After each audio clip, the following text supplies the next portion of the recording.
Je vous invite à télécharger le fichier zip du projet Tasky.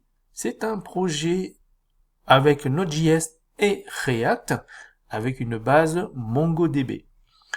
Regardez le backend, je l'ai décompressé.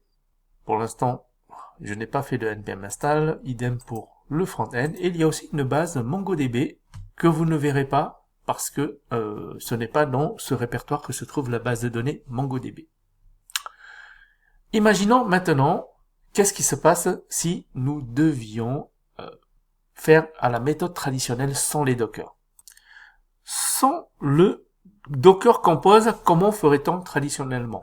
Alors, vous n'êtes pas obligé de connaître comment se fait une application en JavaScript si vous venez d'un autre langage, mais pour l'exemple, on a pris un langage JavaScript avec des frameworks JavaScript pour faire plus simple.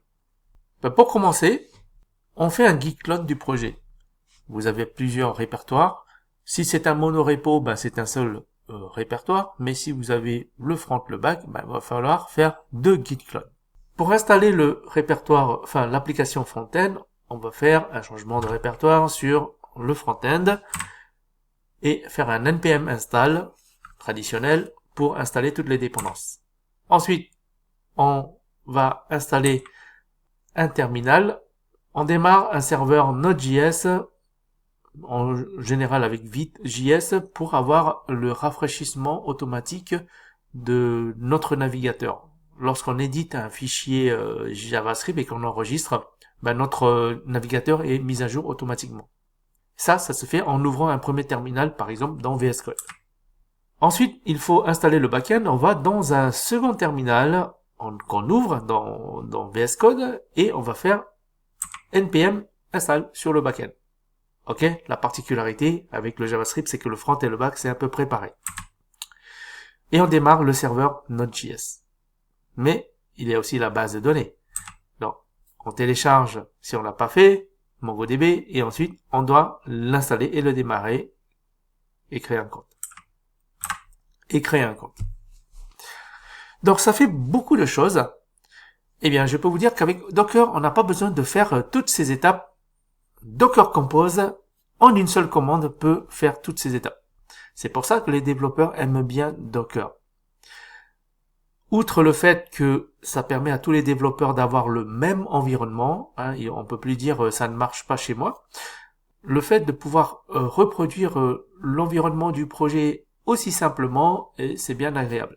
Et ceci se fait grâce à un fichier de configuration dans lequel tout est écrit, c'est le docker-compose.yml qu'on dit YAML. Un fichier YAML, c'est un format de fichier.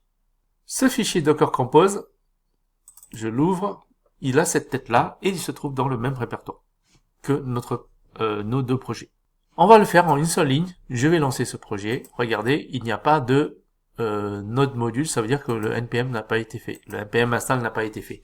Donc je fais simplement docker-compose. Hop. Les récentes versions de Docker permettent d'écrire Docker Compose comme si Compose était une commande équivalente comme image ou ps ou build ou run.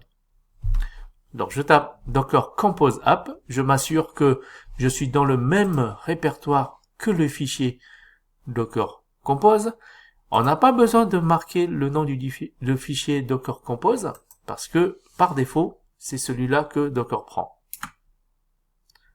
Donc ça se met en place. Ça télécharge la base de données.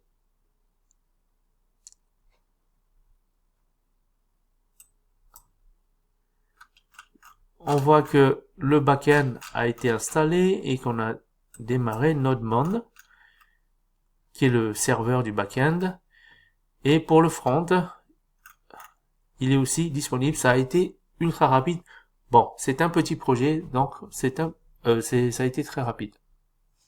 Allons voir maintenant dans le navigateur l'application front-end. Il se trouve là. Donc, je tape localhost 3000.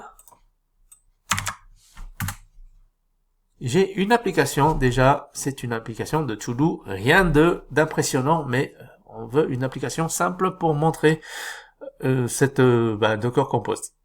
Vous avez déjà des des to-do qui sont ajoutés.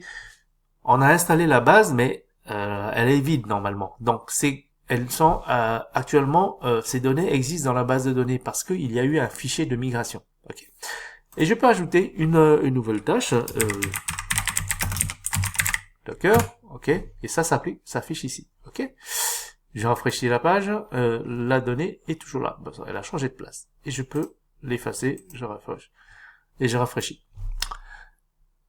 Donc, aussi simple que ça, j'ai réussi à mettre en place le front, le back et la base de données. Dans la prochaine vidéo, nous allons voir un petit peu le format YAML et le format JSON. Il est fort probable que vous connaissez déjà ces formats de fichiers. Si vous n'avez pas besoin si vous n'avez pas envie de le voir, vous pouvez passer cette vidéo.